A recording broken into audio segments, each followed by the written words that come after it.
Las opiniones expresadas en este programa son responsabilidad exclusiva de quienes las emiten y no reflejan la postura del canal del Congreso de la Ciudad de México ni de la producción.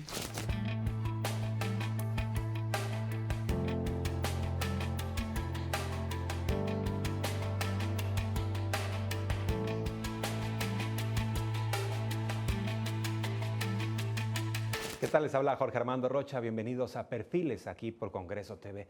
Vamos a tener una conversación con el diputado Alejandro Carvajal, un hombre que tiene mucha experiencia, abogado por la UNAM, fue jefe delegacional de Azcapotzalco, pero conozcamos algo más de Alejandro Carvajal. Alejandro Carvajal González es diputado local y coordinador de la Asociación Parlamentaria Progresista de la Transformación en el Congreso de la Ciudad de México. Es abogado, servidor público y político de izquierda, con una amplia trayectoria en la administración pública y en el poder legislativo tanto a nivel local como federal. Fue jefe delegacional en Azcapotzalco, responsabilidad desde la cual encabezó el gobierno de una de las demarcaciones con mayor relevancia histórica, industrial y económica de la Ciudad de México. De igual manera, Carvajal González desde Morena ha contribuido a la construcción y consolidación de la Cuarta Transformación. Diputado Alejandro Carvajal, muchas gracias por estar con nosotros, gracias por la entrevista y por la confianza. No, hombre, al contrario, muchas gracias por la invitación y siempre estamos puestos y dispuestos sobre todo. Igualmente, diputado, eres abogado. Es correcto, orgullosamente egresado de la UNAM.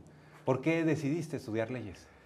Fue una decisión ahí un tanto, siempre me gustó el tema de la abogacía, pero fue un tanto familiar. Uno de mis hermanos, de los mayores, estudiaba leyes y siempre nos gustaba cómo se desempeñaba y desafortunadamente fallece en el sismo del 85, el 19 de septiembre del 85.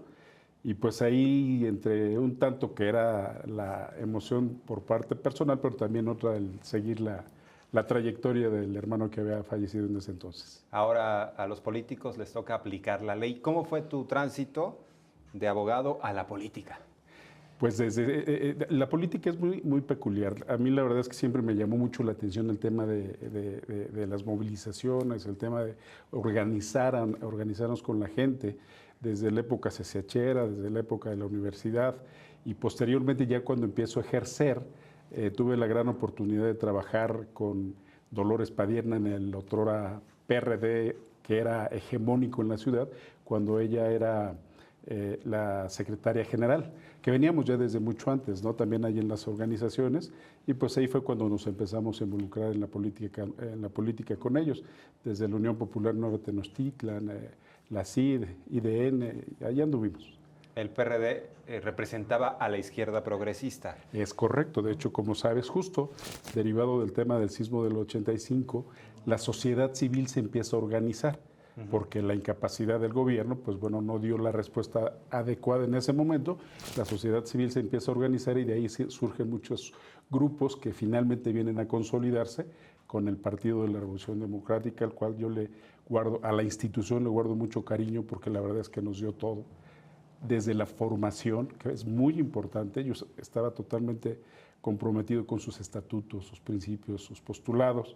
Le guardo mucho cariño y de ahí nos sumamos a ese proyecto, ¿no? Desde ese entonces. ¿Qué pasó con el PRD? Porque se quedó como un cascarón y, digamos, el Movimiento Popular migró a un nuevo partido. Es correcto. Desafortunadamente el PRD fue tomado por un grupo, ¿no? Que hoy todos conocemos, y la dirigencia nunca permitieron la democracia, que era uno de los principales bastiones y postulados del Partido de la Revolución Democrática. Que se diera la democracia en la transición de las dirigencias, lo cual nunca se permitió y eso fue lo que desgastó de manera sustancial al partido. El empoderamiento de un solo grupo y no permitir la transición democrática. Y ahí es donde termina, ¿no? Fuiste jefe delegacional en Azcapotzalco. Es correcto, por el PRD. Por el PRD. ¿Y cómo se dio ese proceso? ¿Cómo llegaste a la jefatura delegacional? Estuve desde siempre, como saben, trabajando con la dinámica en distintos ámbitos de gobierno. Tengo una amplia experiencia en el ámbito administrativo. Venía, de hecho, de la alcaldía Xochimilco de estar trabajando. Estuve en Cuauhtémoc, Xochimilco, en áreas de dirección. Llego a Azcapotzalco, invitado por la entonces delegada de ese momento, del 2003-2006, que fue Laura Velázquez. Me invita a colaborar con ella, hubo un entendimiento pleno, la verdad es que es una mujer valiosísima, y de ahí es como se dan las circunstancias para que pudiera ser el candidato a la alcaldía, a la delegación ese entonces de Azcapotzalco. ¿Cuál dirías que fue tu legado como jefe delegacional ahí? Mi legado es el haber involucrado a todos los compañeros, el haber hablado siempre con los compañeros, con todos los grupos, el que hoy en día, a pesar de tanto tiempo, tengo la autoridad moral de poder acercarme con ellos para respaldar y buscar su respaldo y su apoyo. Esto es, cuando gana alguien, no gana Alejandro Carvajal, ganamos todos, y ahí es en donde formamos parte de un gobierno, los hacemos partícipes, eso te genera gobernabilidad, pero también te genera resultados. Yo creo que eso fue parte del legado, ¿no? El involucrar a todos los compañeros. Por cierto, ¿sigues cerca de Azcapotzalco o ya te desentendiste? No, nunca lo he dejado. De hecho, después de estar en el 2006-2009 como jefe delegacional, que en ese entonces era la figura jurídica, 2006-2009, 2009-2012 fui diputado local en la quinta legislatura por el PRD, también por la zona de Azcapotzalco, por el tercer distrito. Después soy diputado federal del 2012 al 2015 en el distrito octavo, que compartíamos con Cuauhtémoc y Azcapotzalco. Y de allí, después de ser diputado federal, continué haciendo trabajo y benditas redes. Hoy en día podemos observar, fue muy criticado y por los compañeros de derecha de aquí del Congreso de la Ciudad, el hecho de, están politizando, el hecho de que nosotros tengamos abasto popular, que lo traemos de manera itinerante desde ese entonces, permanentemente, jornadas de salud, asesorías jurídicas, gestión, apoyos en todos los sentidos con los vecinos. Y eso lo hemos mantenido y eso nos permitió la vigencia. ¿Cómo entiendes la política? La política es servicio, así de sencillo. La política es servicio, es lo único que te refleja y te da la tranquilidad. Hoy yo puedo caminar en Azcapotzalco sin mirar por debajo del hombro. Si sirves, la gente se entrega. Ahora, ¿no te descartas para en un momento dado regresar a tomar las riendas de Azcapotzalco? Pues no, la verdad es de que uno de los proyectos que tengo de manera inmediata es el buscar ser el coordinador por parte del partido de Morena. Vamos a esperar los tiempos, por supuesto, pero nosotros estamos haciendo nuestro trabajo en torno a participar mucho con la gente, con la ciudadanía, como siempre lo hemos hecho, y sí, voy a competir. Déjame ir a la parte general. ¿Cómo ves la política? ¿En qué momento geopolítico estamos parados? Vemos la ultraderecha que tiene conexiones, ahora sí que planetarias, Es correcto. y que incluso esos tentáculos llegan a México. Es correcto. Hoy el fenómeno de la geopolítica del país del norte, la verdad es de que ellos están pretendiendo revivir la doctrina Monroe de América para los americanos. Donald Trump es lo que está buscando. Ya lo pudimos ver, está atacando a los países de izquierda, ¿no? Está tratando de minar a Brasil, Venezuela ya lo vimos, a Cuba, las elecciones de Colombia. No quiere gobiernos de izquierda en el continente. E imagínate el hecho de que tenga un partido de izquierda a su lado, que somos México. Por supuesto, ese es el tema que está hoy en día tratando de impulsar y de imponer Donald Trump. Pero la oposición mexicana es mezquina al sumarse, pareciera que algunos actores de la derecha estuvieran esperando a que Donald Trump les diera un empujón para que ellos pudieran reconquistar el poder. Y no están esperando, de hecho están activos. La derecha está justamente visitando Estados Unidos para que él tenga la injerencia. Esta dinámica de lo que están tratando de imponer como una narrativa mal hecha en torno al tema del narcogobierno, la verdad es de que es una narrativa que se está construyendo desde los entes de la ultraderecha internacional. El hecho de que haya venido Ayuso de España a México, invitada por la ultraderecha, a decir que México no existía hasta que llegaron los españoles, es un despropósito y es una clara tendencia que están generando ellos para hacer una narrativa tendiente a ellos imponerse. No lo están esperando, están siendo activos, ellos son proactivos, son los que están acercándose. Los viajes a Washington no han sido de gratis, evidentemente. Ellos tienen una conexión y traen instrucciones para que se haga una narrativa de manera constante y lo podemos ver por algunos medios de información, en donde de manera constante su línea editorial es estar generando una teoría del caos en el país. lo cual la realidad es que es totalmente distinto. Estamos conscientes que nos hace falta mucho trabajo y hay mucho por hacer, pero lo cierto es que ellos están con esa dinámica para tratar de convencer a la gente. Pero afortunadamente hoy en día los mexicanos, las mexicanas están tan politizados y tan informados que no está permeando, ¿eh?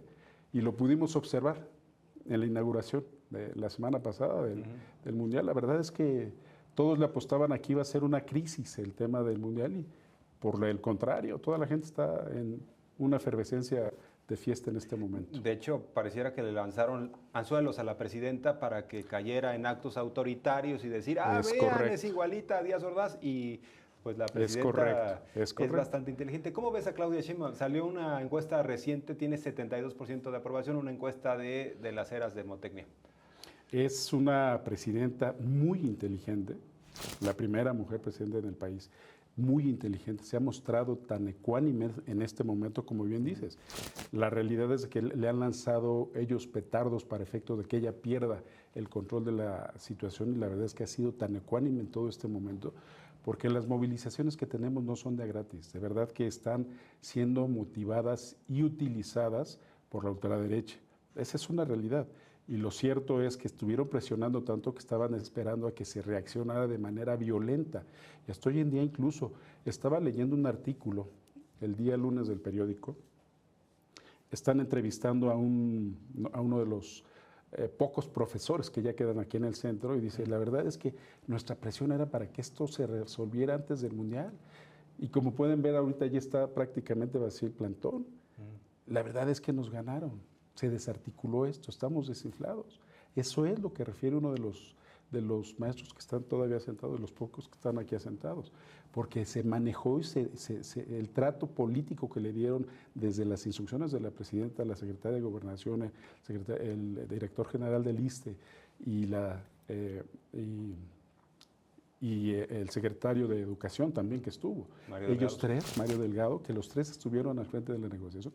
La verdad es que estuvo excelente porque estuvieron conteniendo y además ofreciendo alternativas, que eso es lo que no platican los medios. Los medios lo único que dicen es que se ha cerrado el diálogo y que la presidenta no quiere dialogar con ellos. Pues ya puso a su gabinete y está el diálogo abierto, de hecho lo han hecho manifiesto. Y luego los hechos, diputado, porque ha aumentado el salario de los maestros. Es correcto. También se basificaron aquellos que incluso eran perseguidos en los tiempos de Peña Nieto. Es correcto. Estaban hablando justo del fondo de retiro cuando en el 2007 la reforma de Felipe Calderón era por el monto de 4,000 pesos. Actualmente con la última de las acciones de Andrés Manuel López Obrador lo estableció en un monto de 16,000 pesos. Tuvo un incremento de 12,000 pesos prácticamente, que eso lo expuso en una mañanera Martí. Dio claramente la diferencia sustancial de justo del monto de retiro, que es lo que ellos quieren. Al final del día se les dio una respuesta, pero lo cierto es que esto trae un trasfondo más político que en realidad el tema de la abolición de la ley. Antes de ir a una pausa, diputado, una breve reflexión de cómo ves a Morena ante estos desafíos. ¿Cómo ves al partido? Al partido lo veo muy consolidado. Afortunadamente todos los actores políticos están haciendo una posición muy consolidada de un solo frente para respaldar a la presidenta, porque eso es lo que tenemos que hacer en este momento. Las decisiones de la presidenta son las adecuadas, son las correctas y estamos cerrando filas en torno a ella y eso es lo que hay que hacer. Por cierto, todo esto pasa en la Ciudad de México, la inauguración del Mundial. Es correcto. ¿Cómo ves el trabajo de la propia jefa de gobierno? De la jefa de gobierno. Clara Brugada. La verdad es que lo veo bien, lo veo muy bien de hecho. Desafortunadamente los medios de información, comentábamos hace un momento, lo único que trascienden son que las obras no están a tiempo, que se inundó, pero si somos conscientes, la verdad es que toda la inversión que se está haciendo es para beneficio de la ciudadanía. Hoy en día, ahorita yo llego en el metro precisamente por el tema de los bloqueos y la verdad es de que el metro quedó bien bonito, quedó agradable. La verdad es que esto nos va a servir a todas y a todos, pero lo que trasciende es que pusieron un candelabro. Eso no es lo trascendente, lo relevante es toda la inversión que se hizo de manera integral, la vialidad, la garantía que se da para el tránsito hacia los ciudadanos. Refieren que se pone a hacer un tequio en el centro. Pero lo cierto es que ¿por qué no refieren que se inundan las calles? Porque también nosotros como ciudadanos no asumimos responsabilidades. Se hizo una inversión muy fuerte para los desasolves de esta temporada de lluvias y desafortunadamente se siguen tapando, pero porque nosotros tiramos la basura. Eso es lo que no referimos, eso es lo que no entendemos. Lo cierto es que se tapa la coladera es por la basura que nosotros tiramos. No hacemos conciencia, pero eso no lo dicen los medios de información. En lugar de que nos sumemos a hacer una gran campaña de sensibilización ciudadana, de que no tiremos basura, de que porque vamos en el vehículo, si es bien sencillo, bajas la ventanilla, tiras la botella de agua que traías consumiendo, la colilla del cigarro que parecería una nimiedad, pero esa colilla entre millones es un montón. Las bolsas de las heces fecales de los perros hoy en día sacan toneladas del drenaje y eso es lo que está bloqueando el drenaje. Y la realidad es que hay que hacer ese tipo de campañas, no el hecho de que ya se volvió a tapar. Sí, señoras y señores, por supuesto, pero hagamos todos. El trabajo de la jefa de gobierno está siendo muy fuerte, pero hace falta también que asumamos responsabilidades de manera compartida, porque es bien fácil levantar el dedo flamígero y señalar, pero cuando señalas hacia acá, ¿no? Esa es ahí la importancia. Y por cierto, ¿cómo ves el comportamiento de la oposición en la Ciudad de México? Ya tiene sus referentes, tiene a Alessandra Rojo de la Vega en Cuauhtémoc. Sí. Bueno, yo no sé si sea un referente lo del cártel inmobiliario, pero por supuesto. Cada quien con sus referentes. Pero ¿cómo ves a la oposición en la ciudad?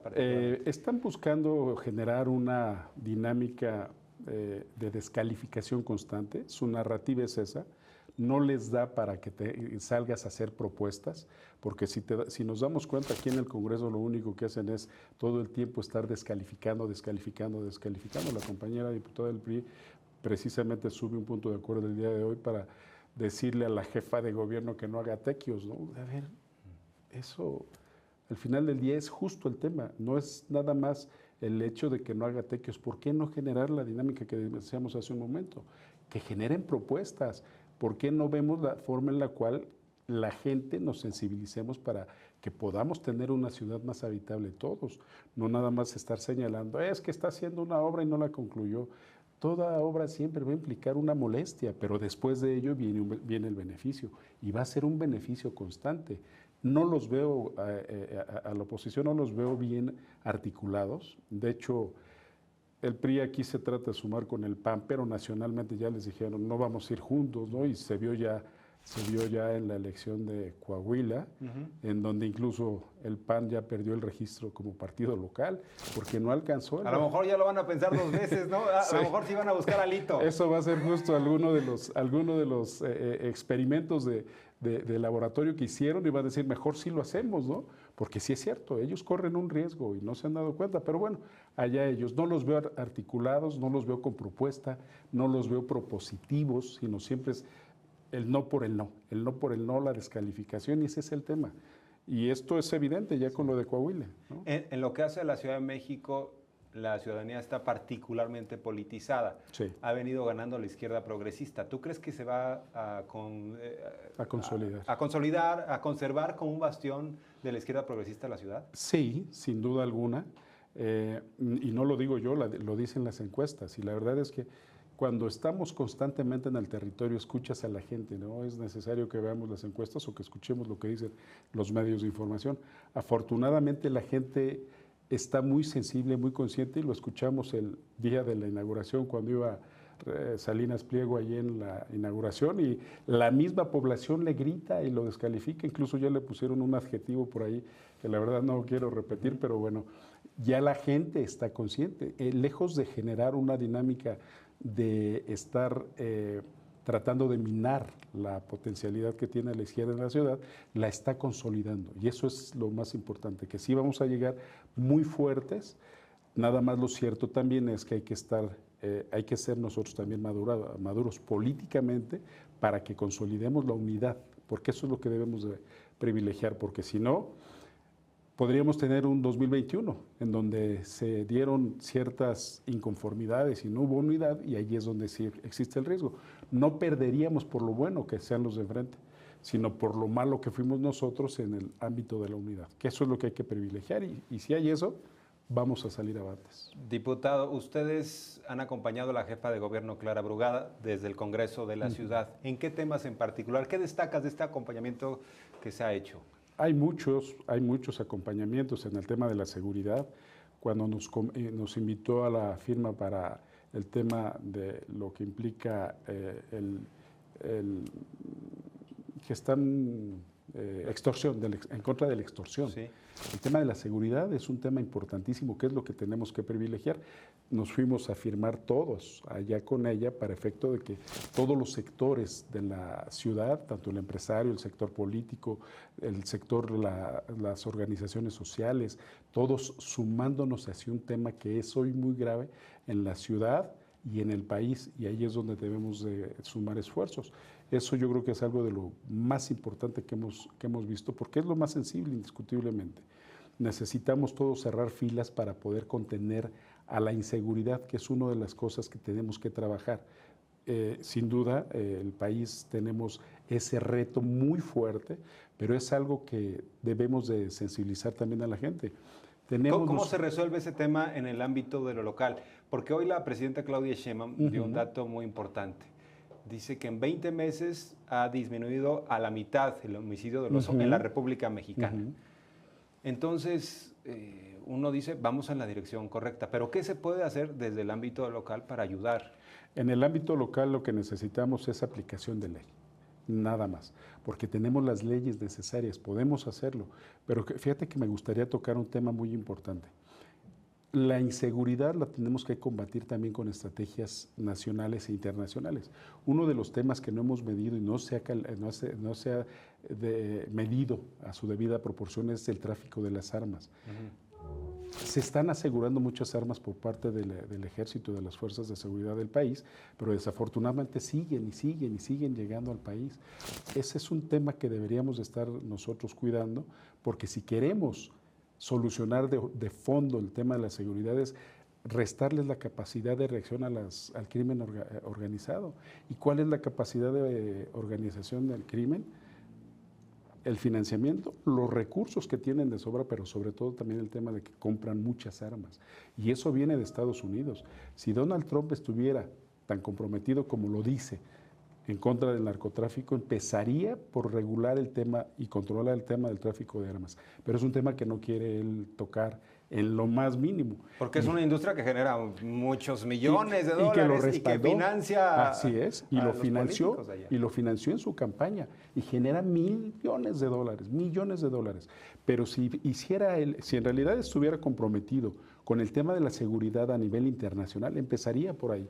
Porque nosotros, se ha estado, como bien lo dices, la presidenta dio un informe de la reducción de la inseguridad, pero tienen una capacidad de respuesta impresionante. ¿Por qué razón? Porque siguen armándose. Y ese es un tema que es incontenible, mientras tanto no actúen allí enfrente, ¿no? Que ese es un asunto que tendremos que verlo. Y eso va a trascender en el ámbito local. Si también en la ciudad ya no tenemos esa capacidad de respuesta, se va a ir aminorando de manera paulatina, porque ese es uno de los graves problemas, la capacidad de respuesta financieramente y desde el punto de vista de sus armamentos, que ese es algo que sí es incontenible. ¿Quién te compra un arma de 50,000, 70,000 pesos? Solamente la delincuencia organizada, y no es una, entran miles de armas. A propósito de la izquierda progresista, ha avanzado la agenda feminista en la ciudad. ¿Alguna vez pensaste, porque eres abogado y entiendo que has llevado casos civiles, infantiles, penales, pero ¿te habías imaginado una fiscal mujer?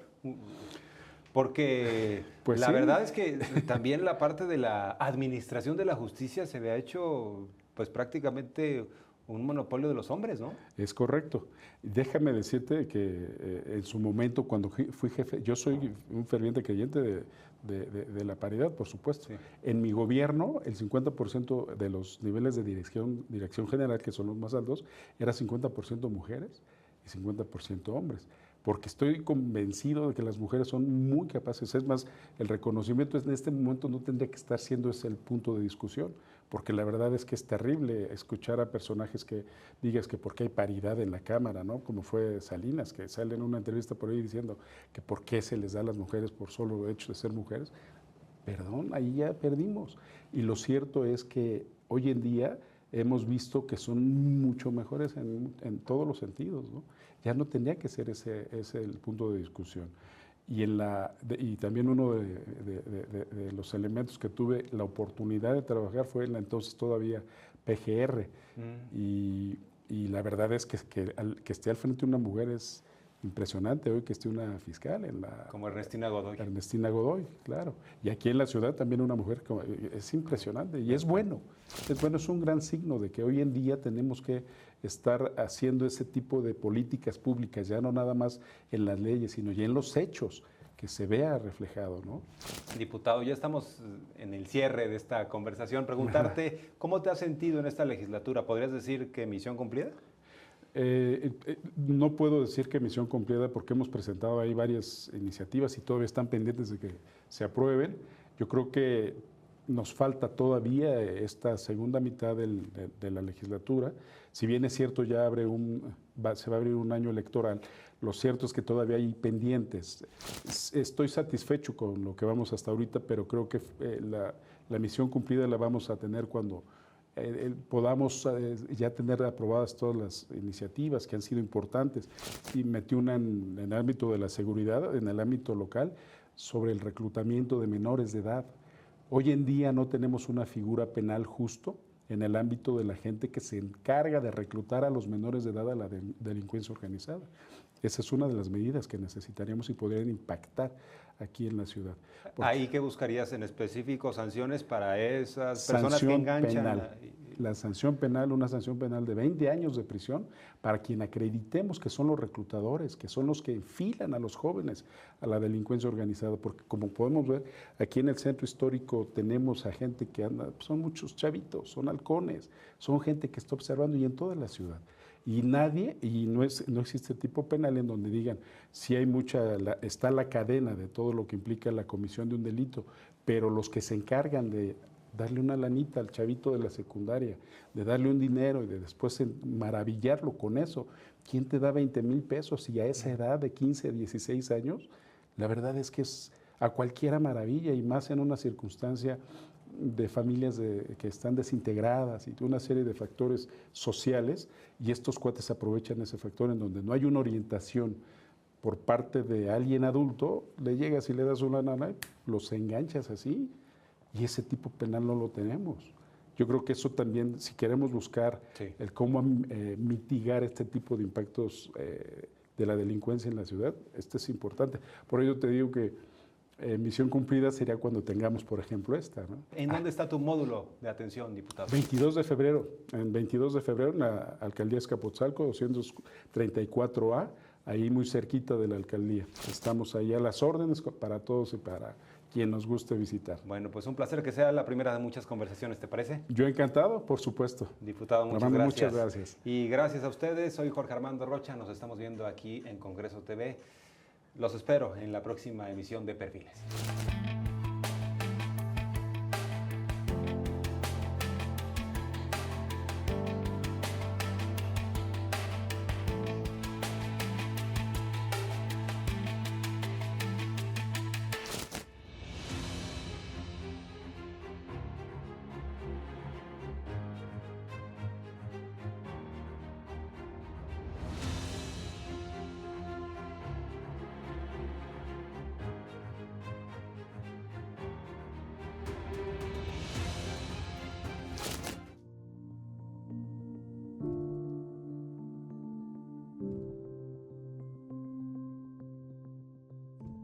Congreso TV, la señal de la pluralidad, 21.2.